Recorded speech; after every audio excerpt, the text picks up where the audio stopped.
Ceci est un livre audio autogénéré par Google. Première table ronde. Les citoyens d'origine non européenne et la représentation dans l'espace public, cause et effet. Introduction à la table ronde. Lucille Schmid. Lorsque je suis arrivée au cabinet d'Elisabeth Guigou, j'ai été surprise par plusieurs choses. En premier lieu, des choses intéressantes avaient été engagées par le gouvernement de l'époque afin de sortir d'un discours assez convenu sur l'intégration et sur l'assimilation à la française, en lançant un groupe d'études sur les discriminations et en mettant en place un dispositif public pour aider tous ceux qui subissent en France des discriminations à cause du racisme, notamment en matière d'emploi et de logement, pour les aider à trouver une écoute et des processus d'aide juridique et d'assistance. À cette époque où on évoluait en introduisant dans le discours public et dans les pratiques de l'État des idées et des processus assez neufs, j'ai été frappée que l'on n'aille pas au bout des choses lorsqu'il s'est agi de parler de discrimination en matière de représentation, de discrimination politique. Ce sujet est quasiment tabou, parce que la fermeture du champ politique et de la représentation en France ne concerne pas seulement les Français d'origine étrangère. Ainsi, le gouvernement de Lionel Jospin a également réalisé la loi sur la parité et on se rappelle que cela a été un moment de prise de conscience de la fermeture générale du champ politique, une fermeture qui concerne les femmes, les Français d'origine étrangère, mais aussi les chômeurs et tous ceux qui sont en situation de précarité sociale. Nous sommes un pays où la représentation reste assez confisquée. Mais les tabous sur les sujets relatifs à l'intégration sociale ne concernent pas seulement le milieu politique. Des résistances assez similaires existent dans d'autres milieux, y compris les milieux universitaires. La question de la représentation des minorités est un sujet brûlant, qui réclame un investissement à long terme, un débat sur des faits objectifs et non des formules polémiques à l'emporte-pièce, en même temps qu'un véritable volontarisme des responsables publics pour faire bouger les lignes du rapport de force sociale. Si cette question a été peu étudiée et peu débattue jusqu'à présent, je crois que c'est parce qu'on vivait encore implicitement dans le mythe que l'essentiel pour les étrangers était de s'intégrer, de s'assimiler, que le fait qu'il y avait une très grande diversité de manières d'être français et de vivre en France n'était pas du domaine du disciple. L'une des conséquences de ce mythe de l'intégration à la française a naturellement été de creuser un fossé entre les situations réelles, le vécu et ce dont on parle, entre les droits théoriques de chacun et les droits exercés réellement. Peut-être est-ce pour cette raison que certains Français, dont les parents sont arrivés il y a 2 ou 3 générations, ne se sentant pas encore complètement acceptés en France, voient certains de leurs droits leur être déniés. Cette situation prend évidemment un relief particulier si on la relie au passé colonial de la France, à la guerre d'indépendance de l'Algérie, aux conflits et aux traumatismes qu'elle a engendrés. Les tabous restent donc forts. Nous sommes au XXIe siècle et en France, imaginez que l'on puisse mesurer les processus d'intégration, et je ne parle pas là de représentation politique, demeure une question qui pose problème, y compris à certaines personnes de la communauté scientifique. C'est la raison pour laquelle je suis heureuse d'animer aujourd'hui ce débat. J'ai le sentiment qu'il s'agit de sujets sur lesquels nous sommes à un moment de balbutiement, où la nécessité d'étudier les processus d'accès à la représentation dans l'espace public apparaît très fortement, portée par des personnes très déterminées et aussi par un débat médiatique, mais où, au-delà du sensationnalisme, un important travail de défrichage doit être mené. Il nous faut sortir d'un préjugé selon lequel nous avons affaire à une exception française, et à des sujets sur lesquels nous n'avons rien à apprendre d'autrui. Aujourd'hui, le débat doit donc nous éclairer sur nos propres tabous, sur ce qui a déjà pu être fait, sur ce qui est en cours de réalisation, sur le fait que les travaux scientifiques doivent être portés par une volonté continue des pouvoirs publics, au-delà des alternances politiques et de l'engagement de quelques personnes convaincues. Il faut des financements, accès à des statistiques qui existent, mais qui ont été peu étudiées et peu interprétées, et il faut peut-être accepter de dire des choses qui ne sont pas forcément très agréables pour la société française. Sans doute est-il nécessaire de travailler sur notre mémoire et sur notre histoire, pour regarder correctement notre avenir. Lucille Schmid est ancienne conseillère technique auprès d'Elisabeth Guigou, ex-ministre de l'Emploi et de la Solidarité. Elle est actuellement conseillère régionale d'Île-de-France, PS, depuis mars 2004. Elle est également conseillère régionale, déléguée à la lutte contre les discriminations et pour l'égalité. L'inégalité de traitement en matière d'emploi, obstacle au processus d'intégration sociale et politique. Denis Fougère. Les sociologues analysent souvent mieux que l'économiste que je suis les comportements citoyens, les comportements des individus vis-à-vis de la sphère publique ou leur engagement dans les associations, dans la vie citoyenne ou dans les partis politiques. En revanche, les économistes observent souvent en amont de ces comportements. Ils examinent ce qui, dans la sphère sociale et économique, pourrait handicaper l'accomplissement du processus d'intégration politique et citoyenne. Dans le cas qui nous préoccupe, c'est un arrière-plan qu'il ne faut évidemment pas oublier. Il est toujours au centre des débats relatifs à la position des immigrés et de leurs enfants vis-à-vis de l'accès à l'emploi, et il est évident que la crise qui caractérise le marché du travail depuis maintenant plus de 20 ans touche tout particulièrement ces populations. L'appréhension économique et statistique des discriminations en matière d'emploi. La mobilisation des chercheurs et des administrations économiques n'est pas actuellement ce qu'elle devrait être sur ces thèmes-là.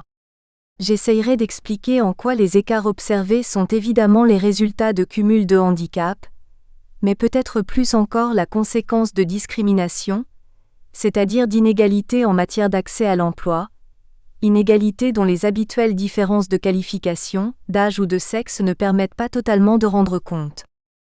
Bien souvent, on caricature la manière dont les économistes abordent la question de la discrimination. Je tenterai de montrer que l'apport de leurs analyses a été, en tout cas aux États-Unis, au cœur du débat politique et du débat général qui ont pu justifier la mise en place, à un moment donné, des politiques d'affirmative action, que l'on appelle en France les politiques de discrimination positive, ce qui est une traduction assez imparfaite du concept d'action affirmée qui représente bien mieux l'aspect très volontariste de ces politiques. La connaissance de ces politiques a beaucoup d'intérêt car les États-Unis en arrivent à un stade où beaucoup de résultats relatifs aux effets de l'affirmative action, résultats parfois contradictoires, souvent très empiriques, sont aujourd'hui disponibles. Dans le même temps, on constate un certain recul par rapport à cette politique, recul symbolisé par des décrets pris en Californie, au Texas, à Washington, qui impliquent un retour en arrière, en particulier dans les universités. L'avenir de l'affirmative action étant incertain aux États-Unis, les chercheurs américains se mobilisent beaucoup pour analyser les effets de cette politique et la synthèse de ces résultats est aujourd'hui nécessaire. En fait, les choses sont souvent plus contrastées qu'on ne le croit, et il faut faire preuve de curiosité à l'égard du cas américain, de façon à aller au-delà des idées reçues. À un moment crucial du débat politique français sur l'ensemble de ces questions, il est important d'alimenter la réflexion par des résultats. De nombreux sociologues ont fait le constat de base suivant. Lorsque les individus et leurs familles proches se trouvent face à des problèmes persistants d'accès à l'emploi, de précarité, les comportements citoyens de participation à la vie publique, associative ou politique, et les comportements de vote dans le cas de personnes pouvant exercer ce droit s'affaiblissent. On peut se demander si cette analyse ne suffirait pas à expliquer la panne de l'intégration. Celle-ci ne serait-elle pas tout simplement une panne de l'ascenseur social ? Ce type d'argument rend certainement compte d'une partie non négligeable de la réalité des choses, mais il reste malgré tout insuffisant. Evolution des CSP, catégorie socio-professionnelle, des actifs occupés. Un séminaire, organisé par le Commissariat général au plan, a eu pour but de faire l'état des savoirs en mobilisant l'ensemble des disciplines réunissant des sociologues, des juristes, des démographes, des historiens et des économistes sur la question de l'immigration, en relation avec la question du marché du travail et de l'intégration. François Héran, en préface au document final issu de ce séminaire, rappelait que dans beaucoup de domaines, l'intégration se faisait assez rapidement. C'est le cas de la culture, des loisirs et même des comportements démographiques.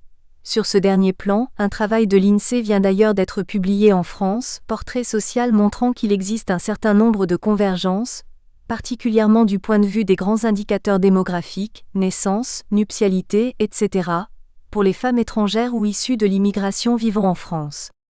Cependant, François Héran poursuivait ainsi: le contraste est flagrant avec les difficultés d'insertion sur le marché du travail. Ce décalage est un fort indice, pas encore une preuve, de l'existence de discrimination à l'embauche selon les origines. Les chiffres sont connus. Ainsi, la population immigrée, au sens où le Haut Conseil à l'intégration l'a définie, représente 7,4% de la population recensée en métropole. Sur ces 7,4%, 9% de la population active salariée, hors fonction publique, est immigrée et parmi ceux-ci, 66,5% des immigrés actifs sont employés ou ouvriers, contre 56% dans l'ensemble de la population, la moitié étant ouvriers ou employés non qualifiés, contre 17%. La courbe que voici montre l'évolution des CSP des actifs occupés depuis 20 ans en France. Sur le graphique suivant est représentée l'évolution des CSP ouvriers et employés en distinguant de manière très grossière les Français et l'ensemble des étrangers. Cette courbe est tout à fait éloquente puisqu'en 1982, près de 70% des étrangers actifs occupés étaient ouvriers, 20 ans après, ils sont seulement 45%. Dans le même temps, la courbe concernant les Français montre également une baisse des effectifs ouvriers, mais la baisse constatée est ici beaucoup plus faible. La première constatation est donc que s'il y a eu une baisse de la demande de travail d'ouvriers non qualifiés, elle a frappé de plein fouet les populations étrangères.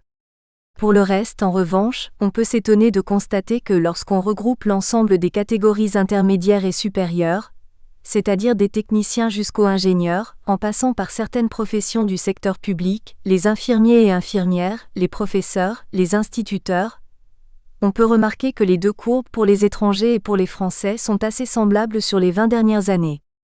Évolution des taux de chômage.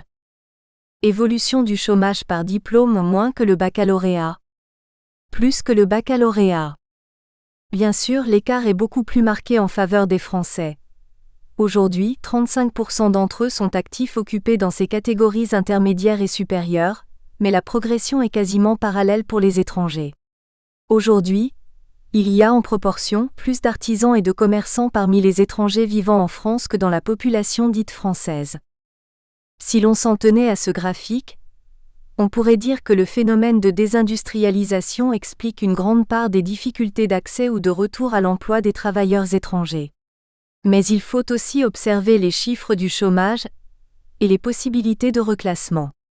Là, le bilan est malheureusement bien plus négatif. Le chômage touche beaucoup plus les populations immigrées. Les taux de retour à l'emploi des étrangers vivant en France sont notamment beaucoup plus faibles, ce qui a comme contrepartie des probabilités d'être chômeurs de longue durée beaucoup plus élevées. Cette constatation peut être faite pour les travailleurs immigrés, mais aussi pour les enfants français dont les parents sont immigrés. Les travaux du CEREQ, de la DARES, sur les jeunes qui s'insèrent dans la vie active, ou sur les cohortes de chômeurs, montrent par exemple que pour les jeunes chômeurs français dont les deux parents sont d'origine non européenne, la probabilité d'être en emploi 18 mois après l'entrée au chômage est de 15 points plus faible que pour un jeune chômeur dont les parents sont d'origine française. Lorsqu'on essaie de comprendre ces écarts, on mobilise un grand nombre de variables. La durée du séjour en France, la date d'arrivée, le niveau d'éducation. Il faut aussi rappeler que les populations étrangères n'ont pas le même accès au réseau de recommandations leur permettant d'accéder à l'emploi. Tout ceci est vrai, mais même en tenant compte de l'ensemble de ces variables, le statisticien trouve toujours un écart qui affecte la caractéristique d'origine, particulièrement sensible dans le passage du non-emploi à l'emploi. La discrimination. De ce fait, la question naturellement posée, et qu'il a été régulièrement, est celle de la discrimination. Je ne reviendrai pas sur la manière dont les sociologues l'ont abordée. Je renverrai en particulier aux travaux de Philippe Bataille, Le racisme au travail, qui mettent l'accent sur les différentes variantes de la discrimination. Philippe Bataille distingue 3 niveaux de discrimination. Le racisme ordinaire de domination à l'embauche ou sur le lieu de travail, sa variante différentialiste, qui prétend justifier l'exclusion par des différences culturelles ou anthropologiques insurmontables. Enfin, l'action intentionnelle qui vise à détourner les postulants d'un lieu ou d'une institution où ils pourraient se heurter aux discriminations d'autrui, exemple, le conseil émanant d'un patron, d'un directeur des ressources humaines, d'un gérant, mais aussi des apostrophes, un conseiller d'orientation scolaire ou d'un bailleur de logement. Les économistes ont également contribué à l'analyse de la discrimination, essentiellement aux États-Unis, les économistes français étant encore très frileux sur ces questions. Au début des années 60, on pouvait observer deux courants principaux aux États-Unis. Le premier, majoritaire, était le courant conservateur, représenté par Gary Becker, prix Nobel, qui disait que la discrimination est dans les préférences des agents. Si elle est dans leurs préférences, on ne peut pas faire grand-chose, tout au moins à court terme. Face à cette théorie conservatrice, un certain nombre d'économistes ont répondu, au début des années 70, par ce que l'on a appelé la théorie de la discrimination statistique. Cette théorie met au cœur de l'analyse des phénomènes d'information. Ces théoriciens, parmi lesquels on trouve quelqu'un qui n'était pas encore prix Nobel et qui n'était pas non plus le héros de la contestation anti-mondialisation qu'il est devenu, Joseph Stiglitz, qui disait que les choses étaient plus compliquées qu'il n'y paraît.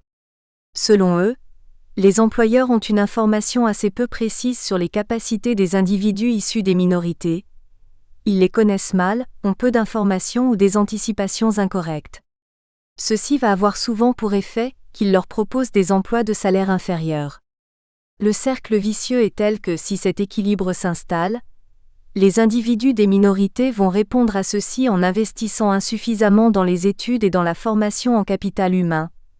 En effet, à quoi sert-il d'investir si l'on a très peu de chances d'accéder aux emplois mieux payés et mieux qualifiés ? À l'inverse, cette théorie disait aussi que pour des individus issus des minorités, il fallait surinvestir pour réussir, faire encore mieux et plus. C'est quelque chose que les sociologues ont également observé.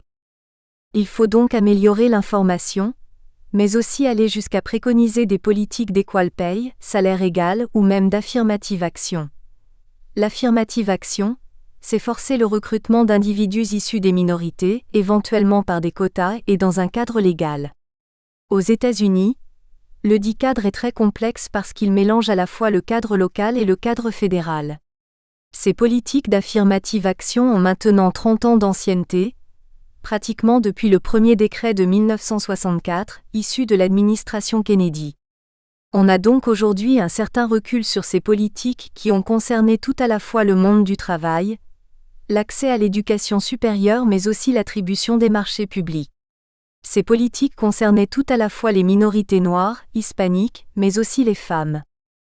Je crois qu'il faut aujourd'hui regarder de plus près le panorama des résultats.